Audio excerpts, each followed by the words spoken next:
தமிழ்நாடு சட்டமன்ற பேரவை கூட்டம் அடுத்த மாதம் 5ஆம் தேதி, அதாவது 2026ஆம் ஆண்டு ஆகஸ்ட் மாதம் 5ஆம் நாள் புதன்கிழமை அன்று காலை 10 மணிக்கு சென்னை 9 தலைமைச் செயலகத்தில் உள்ள சட்டமன்ற பேரவை மண்டபத்தில் கூட உள்ளது. தமிழ்நாடு சட்டமன்ற பேரவை விதி 181(1) கீழ் 2026-2027 ஆண்டிற்கான திருத்திய நிதிநிலை அறிக்கையினை 2026ஆம் ஆண்டு ஆகஸ்ட் மாதம் 5ஆம் நாள் புதன்கிழமை அன்று பேரவைக்கு அளிக்க வேண்டும் என்று மாண்புமிகு ஆளுநர் அவர்கள் நாள் குறித்துள்ளார்கள். மேலும் அன்று காலை 10 மணிக்கு 2026-2027 ஆண்டிற்கான திருத்திய நிதிநிலை அறிக்கை பேரவைக்கு அளிக்கப்பெறும்.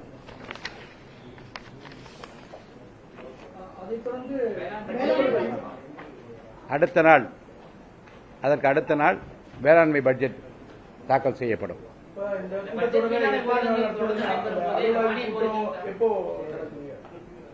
பட்ஜெட் தாக்கல் செய்யப்பட்ட பிறகு அலுவல் ஆய்வு கூட்டம் நடைபெறும். அதில் எத்தனை நாட்கள் நடத்துவது என்பதை பற்றிய முக்கிய முடிவுகள் எடுக்கப்படும்.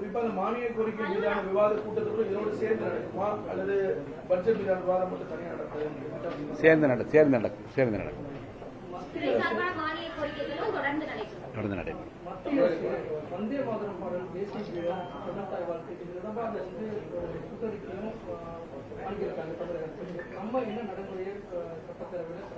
சட்டப்பேரவையில் ஏற்கனவே என்ன நடைமுறை கடைபிடித்து வந்தோமோ அதே நடைமுறை தான் தொடரும். தமிழக வெற்றிக்கழக அரசு அமைந்து முதல் பட்ஜெட் தாக்கல் செய்யறாங்க. நீங்க சபாநாயகர் அதே எப்படி இருக்கு உங்களுடைய அனுபவம்? அதோட டைரக்ட் பணிகள் இல்ல, பொதுமக்கள் வாக்களித்த வாக்காளர் பெருமக்களும் வாக்களிக்காதவர்களும் கூட இன்றைக்கு வியந்து போற்றி பாராட்டுகிற அளவில் இந்த நிதிநிலை அறிக்கை இருக்கும் என்று நான் நம்புகின்றேன்.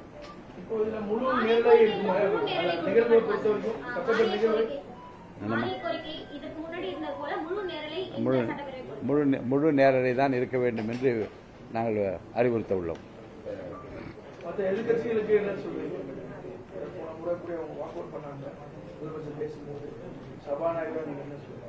பொதுவாக தேர்ந்தெடுக்கப்பட்டிருக்கிற அனைத்து சட்டமன்ற உறுப்பினரும் முழு விவாதத்திலும் கலந்து கொண்டு தங்கள் கருத்துக்களை சொல்வதற்கு எவ்வளவு உரிமை இருக்கிறதோ அதே போன்று மாற்று கருத்துக்கள் சொல்லப்படுகிற போது அமைதியாக இருந்து அதை கேட்டு விவாதித்து பதில் சொல்ல வேண்டிய கடமை ஆளுங்கட்சிக்கு இருக்கிறது, எதிர்க்கட்சிக்கும் இருக்கிறது.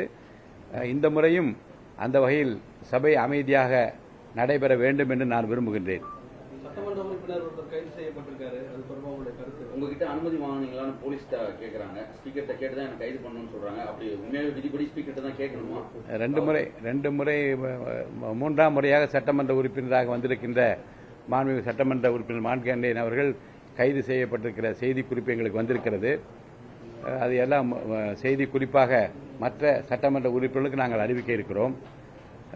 மாண்புமிகு பேரவைத் தலைவரை கேட்டுவிட்டுத்தான் கைது செய்ய வேண்டும் என்கின்ற அந்த விதி இல்லை. அதை பற்றி நான் விளக்கமாக சொல்லுவது அவருக்கு மட்டுமல்ல, மற்றவர்களுக்கு அது தெளிவாக இருக்க வேண்டும் என்று நான் விரும்புகின்றேன். பேரவைக்கு வெளியே நடக்கிற நிகழ்வுகளில் சட்டமன்ற பேரவைத் தலைவர் எப்படி ஈடுபடலாம் என்பதை பற்றிய அந்த விளக்கத்தை நான் உங்களுக்கு படித்து விடுகிறேன்.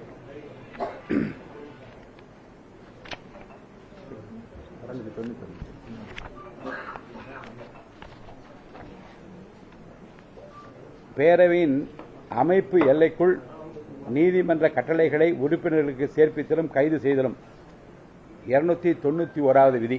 அது என்ன சொல்வது என்றால், பேரவைத் தலைவரின் முன் அனுமதியின்றி எவரையும் பேரவையின் அமைப்பு எல்லைக்குள் கைது செய்யக்கூடாது. அதேபோன்று உரிமையியல் அல்லது குற்றவியல் நீதிமன்றத்தின் கட்டளையோ அல்லது அறிவிப்பையோ பேரவைத் தலைவரின் முன் அனுமதியின்றி பேரவையின் அமைப்பு எல்லைக்குள் சேர்ப்பித்தல் கூடாது. இதுதான் விதி எண் 291, 292. இப்போ இந்த விதியில் அமைப்பு எல்லை என்னன்னு அப்போ கேட்கணும். மாண்புமிகு உறுப்பினர்களுக்கு அது தெரியணும், எல்லா உறுப்பினர்களுக்கும் தெரியணும், அது பொதுமக்களுக்கு தெரிய வேண்டியது ரொம்ப கடமை என்று நான் கருதுகின்றேன். பேரவையின் அமைப்பு எல்லை என்பது சட்டமன்ற பேரவை உறுப்பினர்களை பொறுத்தவரை பேரவை மண்டபம், அதன் புறக்கூடங்கள், அதனை சார்ந்த அலுவலகங்கள், அமைச்சரது அறைகள், நூலகம், சிற்றுண்டி சாலை, தலைமைச் செயலகத்தில் உள்ள சட்டமன்ற குழுக்கள் கூடும் அறை, அண்ணா சாலை அரசினர் தோட்டத்தில் உள்ள உறுப்பினர் குடியிருப்பு வளாகத்தில் உள்ள குழுக்கள் கூடும் அறை, நூலகம் மற்றும் பேரவைத் தலைவரால் அவ்வப்போது குறிப்பிடப்படும் இடங்கள் அல்லது கட்டடங்கள், இக்கட்டடங்களை சார்ந்த தாழ்வாரங்கள், படிக்கட்டுகள், பேரவை மண்டபத்திலிருந்து மேலே குறிப்பிடப்பட்டுள்ள இடங்களுக்கு செல்வதற்கான பாதைகள் அனைத்தும் பொருந்தும். தனிப்பட்ட இடங்கள்ல வச்சு கைது செய்யறப்ப அது உங்ககிட்ட கேட்கணும்னு அவசியம் இல்லை.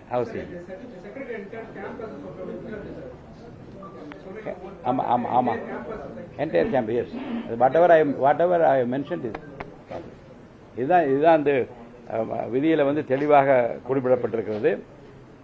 அந்த அடிப்படையில் வெளியிலே நடக்கிற சம்பவங்களில் பேரவைத் தலைவர் அனுமதி பெற்றுதான் கைது செய்ய வேண்டும் என்று விதியில் இல்லை. அரசு கைது செய்யப்பட்டவுடன் மாவட்ட கண்காணிப்பாளர் உடனடியாக எனக்கு தகவல் தெரிவித்திருக்கிறார்.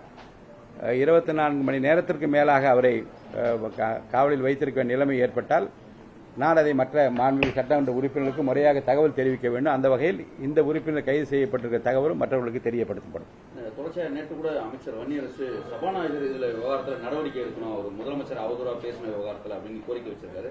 தமிழக முக்கிய பிரமுகர் இந்த பிரச்சனையில் மாண்புமிகு சட்டமன்ற உறுப்பினர் பேசிய அந்த பேச்சுக்கள் தமிழக மக்களிடையே மிகப்பெரிய வருத்தத்தையும் கோபத்தையும் ஒரு கொந்தளிப்பையும் ஏற்படுத்திய நிலைமைத்தான் ஊடகங்கள் மூலமாக நான் தெரிந்து கொள்ள முடிகிறது. அது நியாய உணர்வுள்ள யாரும் இது சரி என்று சொல்ல மாட்டார்கள். இருந்தாலும் பேரவைத் தலைவரை பொறுத்தவரைக்கும் என் கவனத்திற்கு இந்த பிரச்சனை கொண்டு வரப்படுமானால் என்ன நடவடிக்கை எடுக்கலாம், எந்த காலகட்டத்தில் எடுக்கலாம் என்பதை பற்றி நான் நிச்சயமாக முடிவெடுப்பேன். அப்படி விதிகள் இடம் இருக்குங்களா? நீங்க நடவடிக்கை இந்த மாதிரி பொதுவெளியில பேசுறது அது உங்களோட அக்கௌண்டபிலிட்டிக்குள்ள வருமா? பேரவைக்குள் என்ன நடக்கப் போகிறது, என்ன நடத்துவேன் என்று அவர் தெளிவாக பேசியிருக்கிறார். ஆக பேரவையினுடைய மாண்பினை குறைக்கின்ற வகையிலும் பேரவைக்குள் அவர் என்ன செய்ய போகிறார் என்பதை பற்றி சொல்லியிருக்கிற கருத்துக்களும் நிச்சயமாக எழுத்துப்பூர்வமாக என்னுடைய கவனத்திற்கு கொண்டு வரப்பட்டால் என்ன நடவடிக்கை எடுக்கலாம் என்பதை பற்றி நான் ஆய்வு செய்து நிச்சயமாக நடவடிக்கை எடுப்பேன்.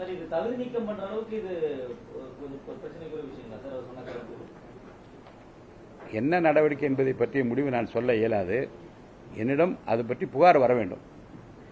என்னிடம் புகார் எழுத்துப்பூர்வமாக சமர்ப்பிக்கப்பட்டால் அதை முறையாக சட்ட விதிகளுக்கு உட்பட்டு, சபை விதிகளுக்கு உட்பட்டு ஆய்வு செய்து நிச்சயமாக நடவடிக்கை எடுப்பேன். அந்த புகார் பொதுமக்கள் தான் கொடுக்கணுமா, ஒரு எம்எல்ஏ கொடுக்கணுமா, அமைச்சர் தான் கொடுக்கணுமா, யாருக்கு கொடுத்தா ஏற்றுப்பீங்க? இதனால் பாதிக்கப்பட்டிருக்கிற மாண்புமிகு சட்டமன்ற உறுப்பினர் யாரேனும் கொடுத்தாலும் கூட நடவடிக்கை எடுக்கலாம். நான்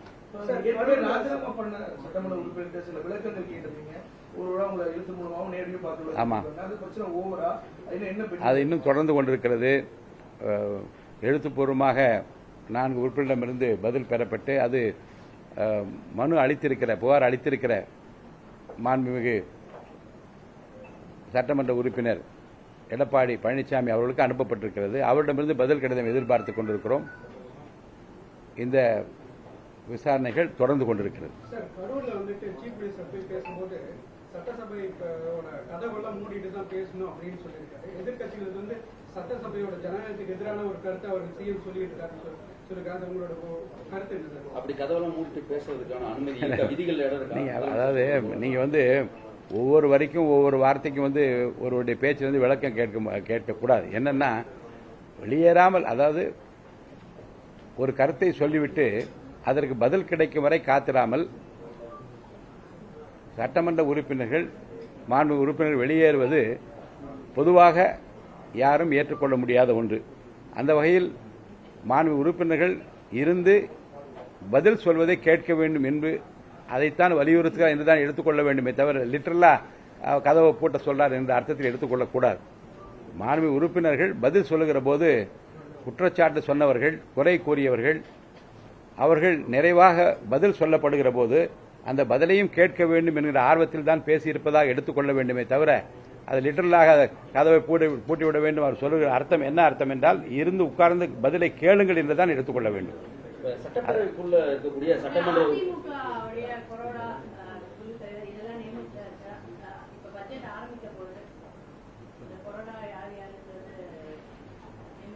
முறையான அறிவிப்பு பேரவை கூடுகிற போது வெளியிடப்படும். இந்த சட்டமன்றத்துக்குள்ள இருக்கக்கூடிய சட்டமன்ற உறுப்பினர்கள் இந்த செய்திகள் காட்டுவது இதெல்லாம் விதிகளுக்கு முரணானதுன்னு பேரவையிலே சொல்லியிருக்கேன். அந்த மாதிரி முதலமைச்சர் உங்க அனுமதி கேட்டு செய்கை செய்தது வந்து தவறு அப்படின்னு சொல்லப்படுது.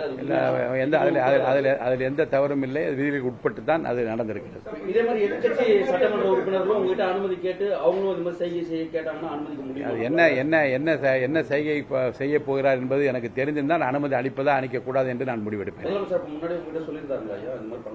அவருக்கு கை அசைவை பார்த்து நான் என்ன செய்ய போகிறேன் என்பதை நான் புரிந்து கொண்டு அதற்கு நான் அனுமதி அளித்தேன்.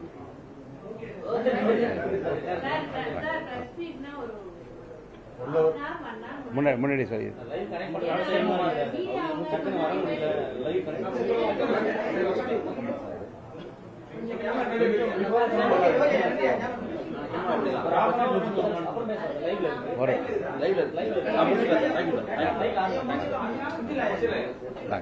அவ்வளவுதான், முடிஞ்சிச்சு. நிறைய சொல்லலாம். அடுத்து வருகிற போது ஒரு அரை மணி நேரம் முன்னதாக உங்களுக்கு தகவல் தெரிவிக்கும். வாங்க வாங்க வாங்க வாங்க.